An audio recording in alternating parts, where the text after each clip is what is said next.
It has officially been a year since the release of the Super Mario Bros. Movie, and man, what a time it's been. It gave us memes, it gave us controversy, but most importantly, it gave Universal, Illumination, and Nintendo absolute Wario-sized loads of moolah. I remember it like it was yesterday. My goofy ass had just gotten off the flight to Aruba, and while I was happy to be in this tropical paradise, deep down I couldn't help but be sorrowful that I couldn't experience Mario's beautiful, luscious mustache in a theater. But then, I was blessed with a gift from the heavens. Just mere feet from my hotel, there was a theater that was playing, you guessed it, the Mario Bros. Movie.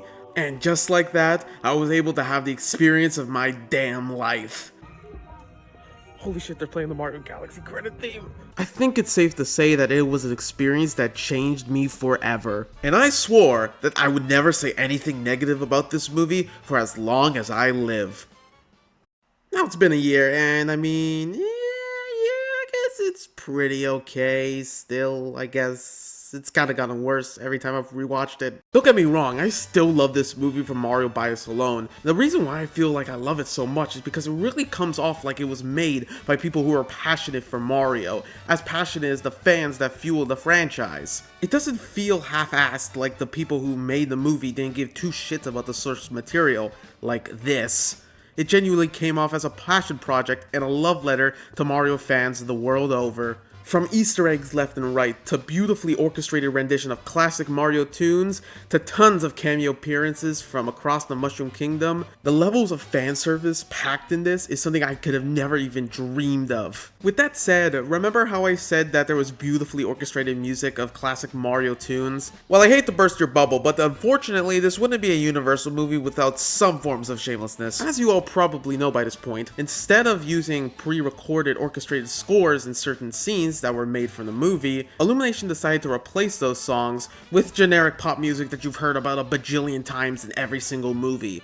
Like, do we really need another movie with Holding Out for a Hero in it? It's been used over and over, and as many people have said, there's only been one movie that actually uses that song right, and like, can you dumbass to use just please stop using it now? Take On Me was by far the worst of these licensed songs. It didn't fit in the scene at all, and I was absolutely cringing watching it in theaters. Knowing that we could have gotten an orchestrated rendition of the Donkey Kong Country theme in this scene, I just can't help but be disappointed. These are the little details and annoyances that genuinely make movies that much worse. And when I say that much, I mean about a half star worse. But still, this is probably my least favorite aspect of this movie. As for the voice acting, Charlie DeLuigi, great. Jack Black Bowser, amazing. Seth Rogen Donkey Kong, it fits, and the laugh actually fits Donkey Kong pretty well. Anya Taylor-Joy Peach, fantastic. Keegan-Michael Key Toad, also really fitting. Kevin Michael Richardson as Kamek, absolutely great choice. Fred Armisen as Cranky Kong?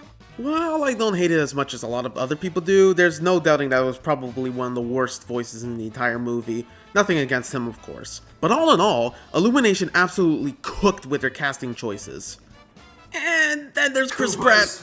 Don't get me wrong, it could have been way worse. But I think I could safely say after rewatching this movie over and over again, Chris Pratt just doesn't work. He doesn't have the charisma, he doesn't have the accent. I hate to admit it, but he's just not my Mario. Don't get me wrong, it's not terrible. There are some flourishes of him doing a good Mario, but a lot of the time, I just can't picture how that's Mario's voice. I could get the impression that he was trying to do more of a Brooklyn-style accent, but to me, it just sounded like Chris Pratt talking. If they couldn't get Charles Martinet to do it, I'm sure that there were tons of other voice actors that could have filled in this role. But Chris Pratt just doesn't cut it for me, I'm sorry. Another disappointing thing that I should bring up is that since the release of this movie, tons of concept art has leaked online. And seeing some of this, it really just makes me dream of what could have been for this movie. Don't get me wrong, a lot of the things that are in this concept art did end up making the final movie, just with little tweaks here and there, but I still feel like overall there may have been at least a little bit of executive interference that made this movie unable to reach its full potential. Like, come on, we could have gone Toadsworth and Toadette instead of these generic ass toads? Come on man, that's lame as hell. But that's enough bitching around, time for what you really came for me to remind you why this movie is still pretty aight. I could not care less that there's barely any story in this movie. Because honestly, all this movie needed to be was fast-paced, fun, frantic action, and it absolutely delivered. The action scenes in this are absolutely amazing. From the final battle to the race on Rainbow Road, it's all just so Mario and so exciting. For an Illumination movie, this is probably the most beautiful movie that they've ever made to date. Yeah, their animation is usually criticized for being cheap and lazy and copy-pasted in every movie, but here, I think it's pretty solid overall, even though honestly I could only dream what a movie like this with the Spider-Verse style animation would look like. But still, this is an absolutely beautiful and vibrant rendition of the Mushroom Kingdom, and it's probably one of the most sprawling and epic renditions we've gotten to date. It's also pretty funny, not like laugh out loud gut bust funny, but overall, the jokes that do land pretty decently. And she sees this star? Oh, ho, ho, ho, wedding bells. And I can safely say I wasn't expecting this movie to be as funny as it was. I really wish I could talk more about the story, but what story is there to talk about? It's about as simple as it gets. Mario and Luigi are plumbers. They try to plumb. They're belittled by their family. They get sucked into the Mushroom Kingdom. Luigi gets captured by Bowser. Mario, Peach, and Toad team up to kill Bowser. They go recruit the Kong army. Mario fights Donkey Kong. They race on Mario Karts. They lose. Mario and Donkey Kong are inside an eel's belly. Peach is captured. Luigi's about to be burned alive. Mario saves them. Mario returns to the real world and kills Bowser. The end.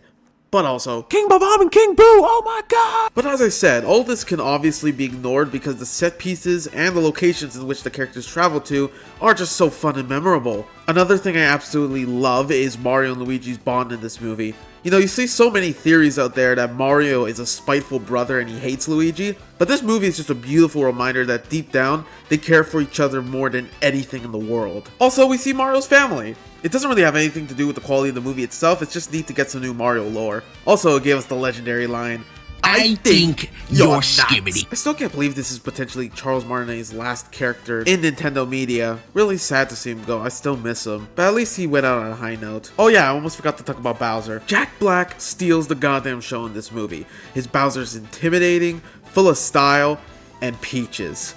Oh, Peaches. While I was initially disappointed that Bowser doesn't twerk in his musical number, this absolute ballad towards his love to Peach is just simply beautiful, and I can understand why it became such a hit. Totally robbed of a Best Original Song nomination, thanks a lot, Academy. Also, a lot of people like to talk about Bowser and Luigi being gay, but Bowser and Kamek though, you know, they might have something going on.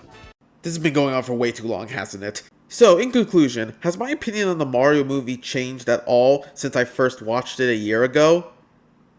Yes. It's one of those movies that when you first watch it, you're so overwhelmed by bias for the franchise that you love that you completely mitigate any actual flaws that the movie may have. But for me, every rewatch of the movie just ended up pointing out more and more flaws to this movie, objectively. It uses licensed music nobody likes. It has very little to no story. It's not trying to convey any significant or important message. But then again, it doesn't really have to be those things. It's a goddamn Mario movie. What messages or morals do you get from Mario games? None. So as long as it just shows us Koopa crushing action, that's all it really needs to be remembered fondly. And I can definitely say that after a year, it's still a pretty good movie. And honestly, I'd probably give it around a 6.5 out of 10 these days. Apparently there exists a cut of this movie, there are places that awful pop music with the original scores by Brian Tyler, and there have been several fan efforts to try and edit those original scores into the movie. So a version with the original songs in this movie would probably bump it to a 7 out of 10. The usage of the pop music was probably the worst part of the entire film for me, so just having that detail changed and fixed would definitely improve the overall experience for me. And now that it's all said and done, all we can do is wonder, what's next? We do know that there is, in fact, a sequel in the works that will be released on April 3rd, 2026. There have also been reports that it might be a Donkey Kong spin-off, which I would personally prefer because of all the bullshit that this ape's been put through over the last decade, but I think most likely it'll just end up being more of the same from the last movie. Maybe throw in a few more iconic fan-favorite characters, we'll see. This movie laid a pretty decent foundation, so if the next movie can learn from the mistakes made from this one, I think we could end up with something very special. Thanks for watching, and peace out, my broskies.